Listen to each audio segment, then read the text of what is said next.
Hello friends, hope सब बढ़िया होंगे। तो आज हम करेंगे मोल कॉन्सेप्ट का पार्ट थर्ड। होप जो आपका पार्ट 1 और पार्ट 2 है वो सब ने देख लिया होगा। उसमें जो मैंने बेसिक कुछ टर्म्स बताई थी उसका सबका मीनिंग आपको पता होगा। वो पता होगा कि कैसे हमने उसको सॉल्व करना है। अगर आपको वो दोनों पार्ट्स अगर आपने देखे हुए हैं तो आपको आगे करने में दिक्कत नहीं आएगी। अगर किसी ने नहीं देखे तो प्लीज़ मेरे चैनल पे विज़िट कर सकते हैं। वहाँ पे मोल कॉन्सेप्ट का पार्ट 1 और पार्ट 2 है। पहले वो देखें, उसके बाद ये पार्ट थर्ड देखने का फ़ायदा है। तो ही आपको जो आज का कॉन्सेप्ट है वो समझ में आएगा। ठीक है, आज हमारा जो इम्पोर्टेंट मेन टॉपिक है दैट इज़ मोल कॉन्सेप्ट। ठीक है, वो शुरू होगा। अब देखो, हम कहते हैं 1 डज़न। क्या कहते हैं? 1 डज़न। अगर हमने डज़न बोल दिया तो इसका मतलब हमें ऑटोमेटिक पता है कि उसका मतलब है 12। उसका मतलब है 12। ठीक है, सिमिलरली अगर हमने 1 मोल बोल दिया, क्या बोल दिया? 1 मोल, तो उसमें कितने पार्टिकल्स होंगे? 6.022 इंटू 10⁻23 पार्टिकल्स होंगे। उसमें इतने पार्टिकल्स होंगे। जैसे 1 डज़न में कितने हैं? 12। तो 1 मोल में कितने हैं? 6.022 इंटू 10⁻23 पार्टिकल्स हैं। ठीक है, और मोल बेसिकली क्या है कि प्योर सब्सटेंस की कितनी अमाउंट होगी या कितने एटम्स होंगे जितने 12 ग्राम कार्बन में हैं। हम कुछ भी अगर किसी के साथ भी हमने कंपेयर करना है तो वो हम कार्बन के साथ कंपेयर करते हैं। ठीक है, तो मोल में भी हम कार्बन के साथ ही कंपेयर कर रहे हैं कि कार्बन के 12 ग्राम में जितने एटम्स हैं या जितने पार्टिकल्स हैं, उतने पार्टिकल्स या उतने एटम्स के लिए हमें जो भी हमने सब्सटेंस लेना है उसके हमें कितनी अमाउंट चाहिए, that is mole. That is mole. अब एक मोल में इतने पार्टिकल्स होते हैं।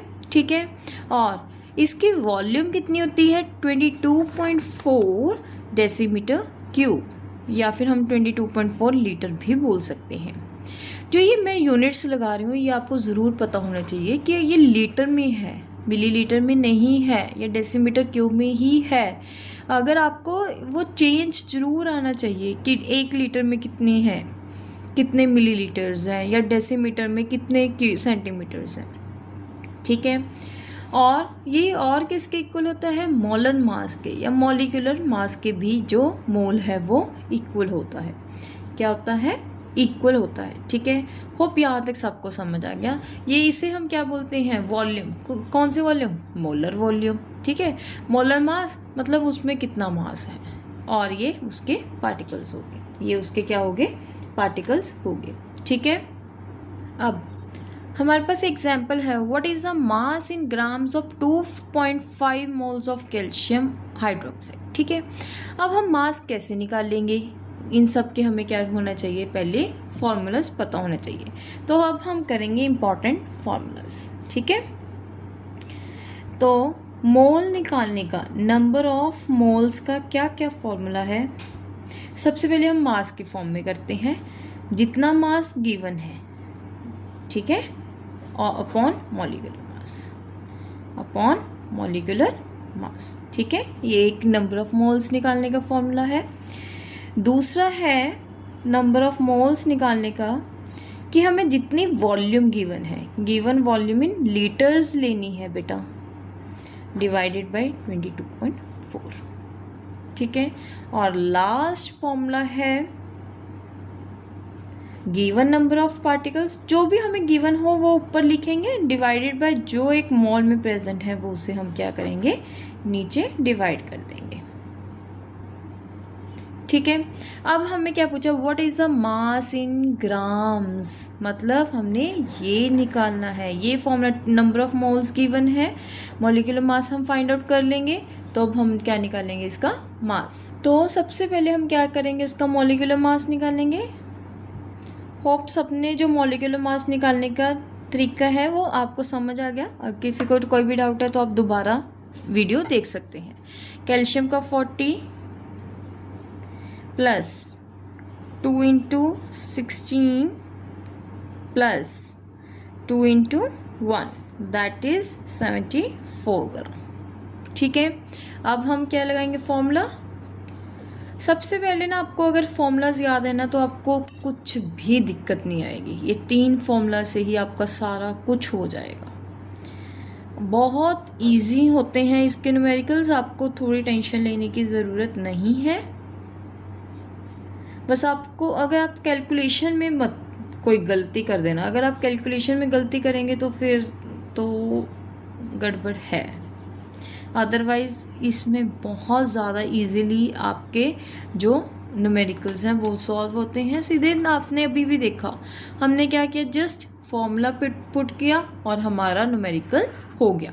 ठीक है, अगर किसी को कोई भी डाउट है तो आप कमेंट बॉक्स में कमेंट कर सकते हैं। अब नेक्स्ट है how many moles of NaOH are present in 160 gram of it. अब देखो ग्राम है यानी कि हमें मास गिवन है, हमने नंबर ऑफ मोल्स निकालने हैं, हम इससे मॉलिक्यूलर मास निकाल सकते हैं। ठीक है, तो हम क्या करेंगे, सबसे पहले गिवन मास हमें कितना गिवन है 160 ग्राम। अब हम क्या निकालेंगे इसका मॉलिक्यूलर मास। वो कैसे निकलेगा NaOH का 1 × 23 प्लस 1 × 16 प्लस 1 × 1, ये कितना आ गया 40 ग्राम्स आ गया। ठीक है, अब हम क्या निकालेंगे नंबर ऑफ मोल्स, क्या होता है given mass upon molecular mass. बस अब इसको सॉल्व करो तो अपने नंबर ऑफ मोल्स कितने आ गए 4, कितने आ गए 4। ठीक है, होप सबको समझ आ गया। किसको कोई भी डाउट है, किसी भी तरह का डाउट है तो वो आप कमेंट बॉक्स में कमेंट कर सकते हैं। हमारा नेक्स्ट टॉपिक है वेपर डेंसिटी। वेपर डेंसिटी, ठीक है, वेपर डेंसिटी बेसिकली क्या है, ये एक रेशियो है। क्या है, रेशियो है किसके, वॉल्यूम्स। रेशियो है मास ऑफ इक्वल वॉल्यूम की किसी भी गैस की, किसके साथ रेशियो है, इस बार हाइड्रोजन के साथ रेशियो है। वेपर डेंसिटी क्या है, मास की रेशियो है, दो एक गैस है और एक हाइड्रोजन है, दोनों की वॉल्यूम सेम है और दोनों के जो मास में हम क्या करेंगे रेशियो निकालेंगे, उसे हम क्या बोलेंगे वेपर डेंसिटी। ठीक है, अच्छा एक आपको पता होना चाहिए कि जो मॉलिक्यूलर मास है किसी भी गैस का वो क्या होगा, उसका ट्वाइस होगा वेपर डेंसिटी का। जितनी वेपर डेंसिटी है उसका ट्वाइस क्या होगा, उसका मॉलिक्यूलर मास होगा। तो आप ऐसे लिख सकते हैं molecular mass is equal to 2 × vapour density, 2 × vapour density. ठीक है, कई बार क्या करते हैं वो आपको वेपर डेंसिटी दे देते हैं, ठीक है, और नंबर ऑफ मोल्स पूछ लेते हैं, तो आपको यही नहीं पता होता कि हम मॉलिक्यूलर मास कैसे निकालें।